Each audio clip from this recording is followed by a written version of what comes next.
Good morning, all students. Today I discuss fifth students agriculture economics. Then topic forestry in India, its growth, problem and policies. Bharat में वनों की स्थिति, उसकी समस्याएं और उसके विकास के लिए सरकार द्वारा किए गए प्रयासों का वर्णन इस टॉपिक के अंतर्गत हम करेंगे। तो इसमें आपका क्वेश्चन हो सकता है कि भारतीय अर्थव्यवस्था में वनों के विकास और उसकी समस्याओं तथा सरकार द्वारा किए गए उपायों का वर्णन करें, जिसका अध्ययन हम लोग इस टॉपिक के अंतर्गत करेंगे। फर्स्ट ऑफ ऑल तो हम यह जान लें कि भारतीय वन एक प्रमुख ग्रामीण आर्थिक क्रिया, जनजातीय लोगों के जीवन से जुड़ा एक महत्वपूर्ण पहलू और ज्वलंत पर्यावरणीय और सामाजिक राजनीतिक मुद्दा होने के साथ ही पर्यावरणीय प्रबंधन और धरणीय विकास हेतु अवसर उपलब्ध कराने वाला क्षेत्र है। जैसा कि आप देख रहे हैं कि खाद्य एवं कृषि संगठन AFAO के अनुसार वर्ष 2002 में भारत में वन का क्षेत्रफल 64 बिलियन हेक्टेयर था, जो कुल क्षेत्रफल का लगभग 19% था। परंतु 2009 में इसमें भारी कमी आई और यह 367 वर्ग किलोमीटर की कमी दर्ज की गई है। उपरोक्त आंकड़ों से यह पता चलता है कि भारत विश्व के 10 सर्वाधिक वन क्षेत्र वाले देशों में से एक है।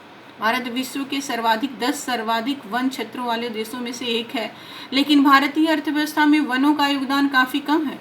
राष्ट्रीय आय में वन का योगदान मात्र 1.7% था, क्योंकि इसकी बढ़ती हुई जनसंख्या के कारण प्रति हेक्टेयर वन का व्यक्तिगत वन क्षेत्रफल भी 0.8 था, जो विकसित देशों के लिए औसतन 0.5 हेक्टेयर होता है और पूरे विश्व के लिए 0.64 हेक्टेयर है।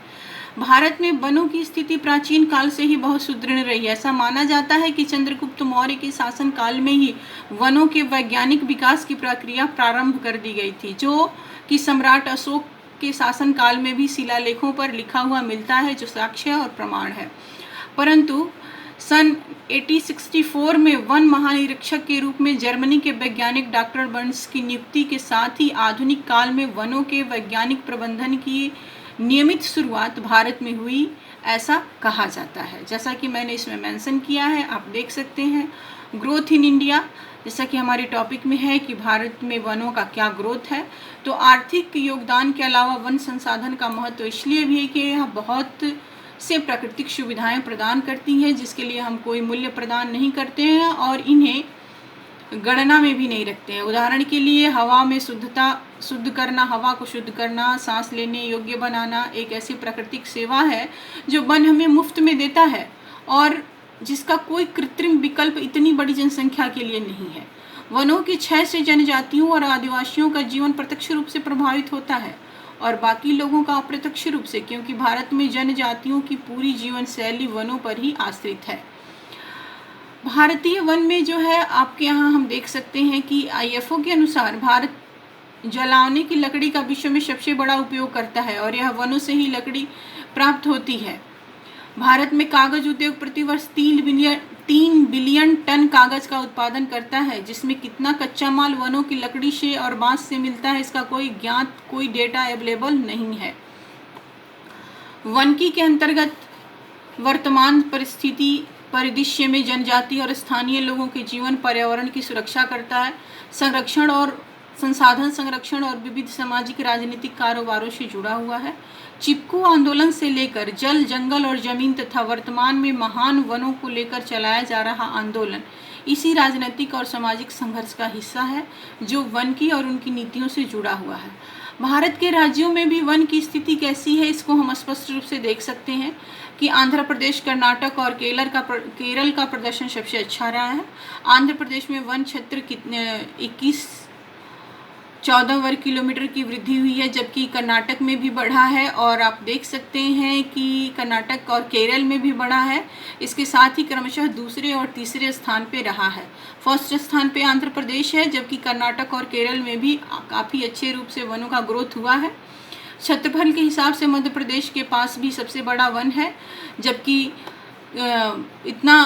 अरुणाचल प्रदेश और छत्तीसगढ़ दूसरे और तीसरे स्थान से हैं, जो वन के ग्रोथ को स्पष्ट कर रहे हैं।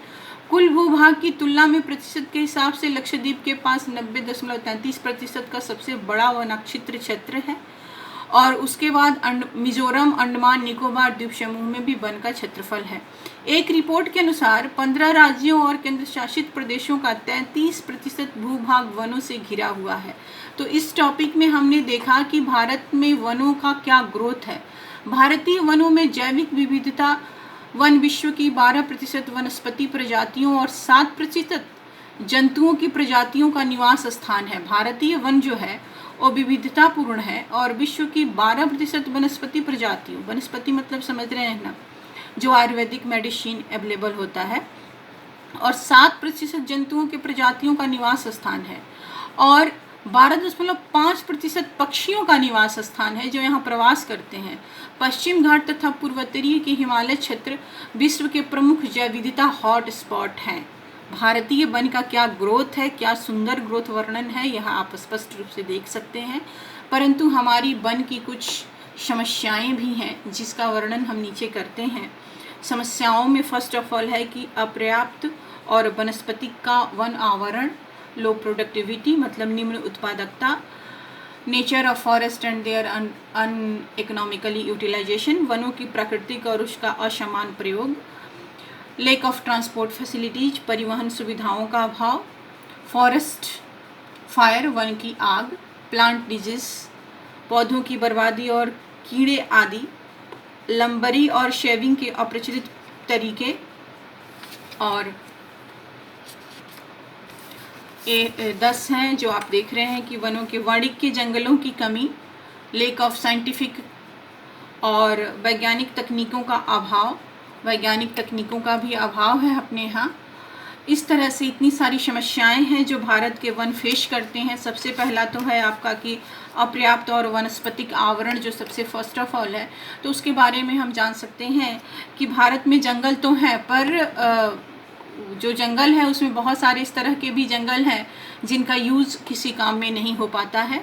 जंगल की उत्पादकता कम है। जंगल में आग लगने के कारण भी बहुत सारे पौधे, प्लांट्स जल के ख़राब हो जाते हैं। ट्रांसपोर्टेशन का इतना अभाव है कि जंगलों से लकड़ियाँ लाने में परेशानी होती है।